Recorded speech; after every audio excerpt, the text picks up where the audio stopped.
मत सुना औरों की भी सुन, सिर्फ अपनी मत सुना औरों की भी सुन।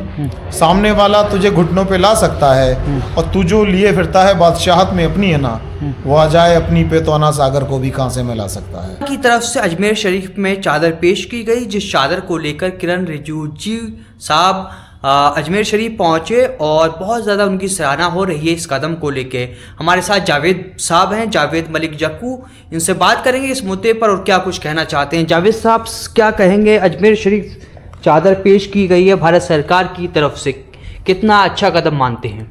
देखिए, भारत सरकार की तरफ से हमेशा से, चाहे वो केंद्र में यूपी की सरकार हो, एनडीए की सरकार हो, हमेशा से सरकारी चादर जाती है।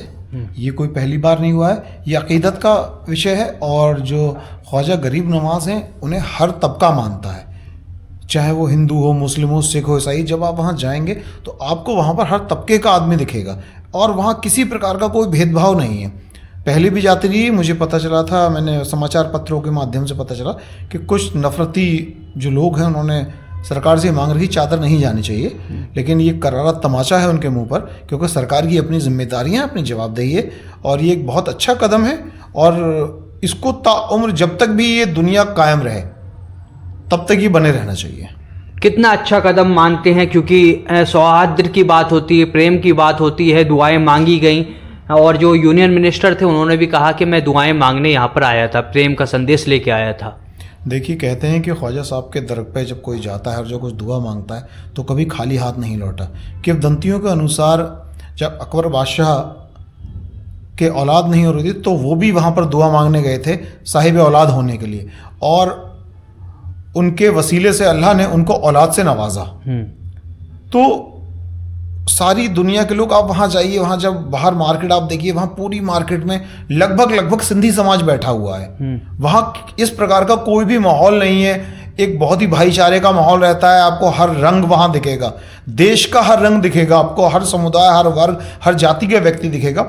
ये एक अच्छा कदम है और आगे भी इस परंपरा को बनाए रखना चाहिए, हम ये मांग करते हैं। आपने कहा हर कोई जाता है और वहाँ पर हर कोई बिजनेस भी करता है, बहुत सारों का रोजगार भी वहाँ से चल रहा है, तो कितना बड़ा जो है उस दर से जो है प्रेम का संदेश दिया जा रहा है। देखिए, वो सारे हिंदुस्तान के राजा हैं, पूरे दुनिया को उनसे फैज़ मिल रहा है, अल्लाह के हुक्म से पूरी दुनिया को उनसे फैज़ मिलता है। हर वो व्यक्ति जिसे कुछ चाहिए वो उनके वसीले से मेरे रब से मांगता है। और कारोबार का आलम तो ये है, देखिए, उनके वसीले से राजस्थान, कहते हैं कि वह सूखा इलाका है, पूरा राजस्थान खा रहा है उनके नाम से। हज़ारों हजार लोग वहाँ, दुकानें हैं, मुस्लिम लोग भी हैं, हिंदू लोग भी, सबकी दुकानें, होटल, कितने करोड़ों लोगों का रोजगार चल रहा है।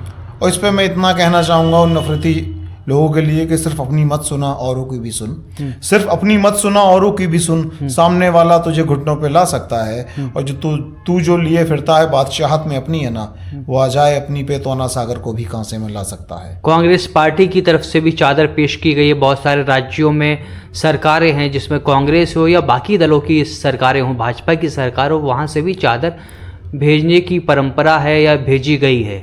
देखिए, ये मामला अकीदत का है। आप अकीदत के तौर पे चादर भेजते हैं, राज्य सरकार की, चाहे वो राज्य सरकार हो या केंद्र सरकार हो, अकीदत का विषय है। जब आपको किसी में आस्था होती है तो आप अपनी तरफ से बेहतर से बेहतर, और हर साल देखिए, सरकार किसी की भी रही हो या राज्य में किसी भी की सरकार हो, वहाँ चादर जाती ही जाती है। अब जिन लोगों को नहीं पता है वो इस तरीके की बातें करते हैं, और भविष्य में भी जाती रहेंगी, क्योंकि वो तो सभी के लिए है ना। ख्वाजा साहब से तो हर आदमी मांग रहा है, किसी भी जाति, धर्म, संप्रदाय का व्यक्ति हो, सब मांगते हैं उनसे, तो क्या जाती रहेंगी। क्या मैसेज देंगे? मैं मैसेज यही दूंगा कि अमन शांति बनाए रखिए देश में। ख्वाजा साहब जो है वो सबके हैं, सिर्फ मुसलमानों के नहीं है, वो सबके लिए हैं। अमन शांति बनाए रखिए, और इस तरीके की बातें जिनसे देश का सौहार्द खराब हो, इस तरीके की बातें हमें नहीं करनी चाहिए। एकजुट होकर रहिए, इसी में हमारी ताकत है। कोई शेर मैंने आपको पहले सुना दिया, फिर से सुना दीजिए। कि सिर्फ अपनी मत सुना, सिर्फ अपनी मत सुना औरों की भी सुन, सिर्फ अपनी मत सुना औरों की भी सुन। सामने वाला तुझे घुटनों पे ला सकता है, और तू जो लिए फिरता है बादशाहत में अपनी है ना, वो आ जाए अपनी पे तो अना सागर को भी कांसे में ला सकता है।